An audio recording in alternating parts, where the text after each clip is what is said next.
কলিযুগ কেমন হবে এবং এই কলিযুগের যন্ত্রণা কষ্ট থেকে মুক্তির উপায় কি তা ভগবান শ্রীকৃষ্ণ দাপর যুগেই পঞ্চপাণ্ডবদের বলে গেছেন। তাহলে আসুন বন্ধুরা, কলিযুগ সম্পর্কে ভগবান শ্রীকৃষ্ণ কি কি বলেছিলেন আর এই কলিযুগের যন্ত্রণা কষ্ট থেকে মুক্তির উপায় বা কি তা জেনে নেওয়া যাক। দাপর যুগ যখন শেষ হতে যাচ্ছে তখন পঞ্চপাণ্ডব ভগবান শ্রীকৃষ্ণকে বলেন, ভগবান, দাপর যুগ তো শেষ হতে চলেছে, কলিযুগ কেমন হবে? তখন ভগবান শ্রীকৃষ্ণ বলেন, তোমরা 5 ভাই একটি জঙ্গলে যাও, এই যে সামনে জঙ্গলটা আছে সেখানে যাও। তোমরা 5 জন ভিন্ন ভিন্ন জায়গায় যাবে এবং ঘুরে এসে আমাকে বলবে তোমরা কি দেখলে এবং উপলব্ধি করলে। এক একজন করে আসবে আর আমাকে বলবে তোমরা কি দেখলে এবং উপলব্ধি করলে। ভগবান শ্রীকৃষ্ণের কথা মতো 5 ভাই জঙ্গলের ভিন্ন ভিন্ন জায়গায় চলে গেলেন। প্রথমে যুধিষ্ঠির এলেন ভগবান শ্রীকৃষ্ণের কাছে, এসে বললেন, ভগবান, আমি জঙ্গল যখন ভ্রমণ করছিলাম তখন একটা জিনিস লক্ষ্য করলাম, একটি হাতির 2টি সুর, এরকম কেন?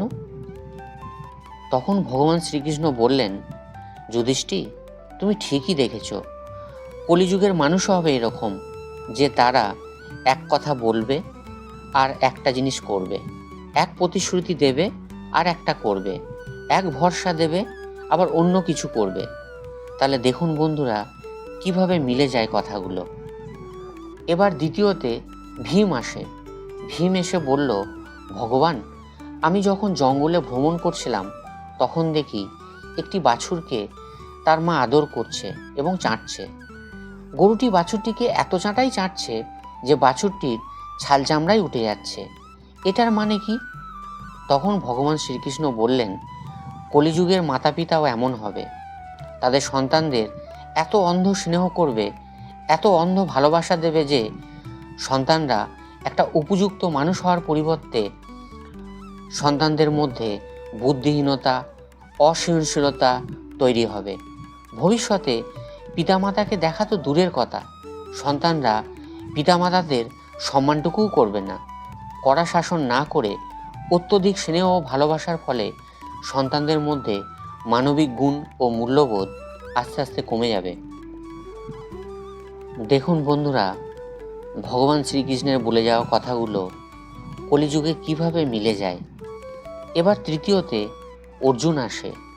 অর্জুন এসে বলল, ভগবান, আমি যখন জঙ্গলে ভ্রমণ করছিলাম তখন একটি নদীতে দেখলাম একটা পচা গলা ছাগল নদীতে ভেসে যাচ্ছে আর একটি শকুন তার ওপর বসে তার মাংস আহার করছে, কিন্তু শকুনের ডানায় বেদ মন্ত্র লেখা আছে, এটার মানে কি?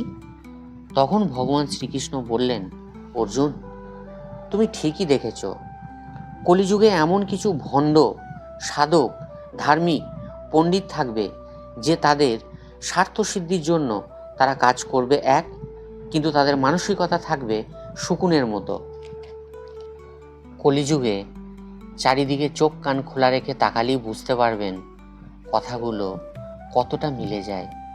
এবার চতুর্থতে সহদেব আসে।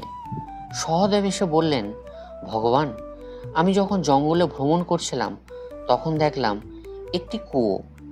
কুয়োটি অনেক বড় এবং সুন্দর, কিন্তু কুয়োর মধ্যে এক বিন্দুও জল নেই, এটার মানে কি? তখন ভগবান শ্রীকৃষ্ণ বললেন, সহদেব, কলিযুগের মানুষের কাছে অনেক বড় বড় প্রসাদ থাকবে, অনেক বড় বড় বাড়িঘর থাকবে, অনেক ধন সম্পদ থাকবে, অনেক অলংকার থাকবে, কিন্তু সেই বড় বড় রাজপ্রাসাদে অলংকারের মধ্যে ধনসম্পদের মধ্যে সুখ জিনিসটা থাকবে না।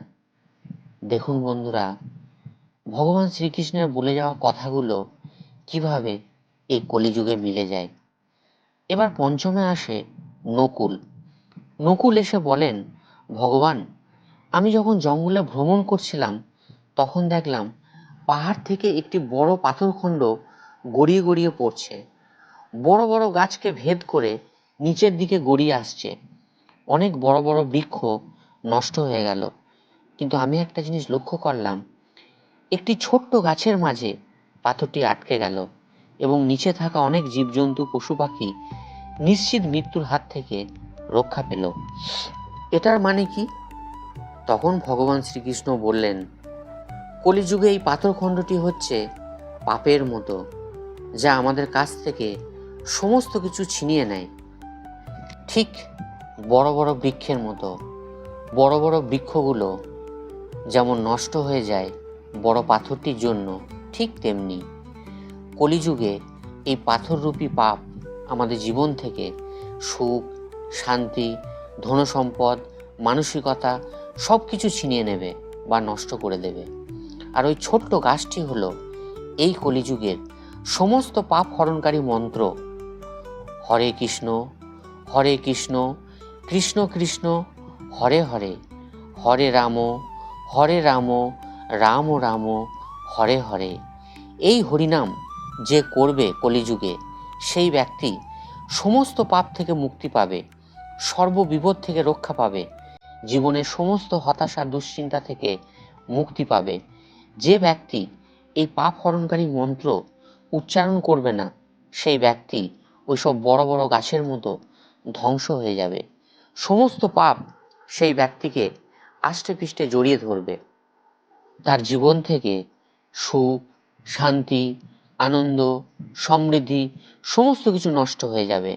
ভগবান শ্রীকৃষ্ণ নকুলকে স্পষ্ট করে বলে গেছেন, এই কলিযুগে যদি আমরা দৈনন্দিন জীবনে একবারও এই হরিনাম না করি, তাহলে আমাদের পাপ শুধু বাড়তেই থাকবে, কমবে না। তাহলে দেখুন বন্ধুরা, ভগবান শ্রীকৃষ্ণ পঞ্চপাণ্ডবকে যে কলিযুগ সম্পর্কে বলে গেছেন, তা আজকের দিনে সমস্ত কিছুই মিলে গেছে। আর পঞ্চম পয়েন্টেও তিনি এই কলিযুগে মুক্তির উপায়ও বলে গেছেন। আমার এই চ্যানেলটি সাবস্ক্রাইব করে না থাকলে সাবস্ক্রাইব করে পাশে থাকবেন। আপনাদের সুখ, শান্তি ও সমৃদ্ধি কামনা করি। হরে কৃষ্ণ। ভালো থাকবেন।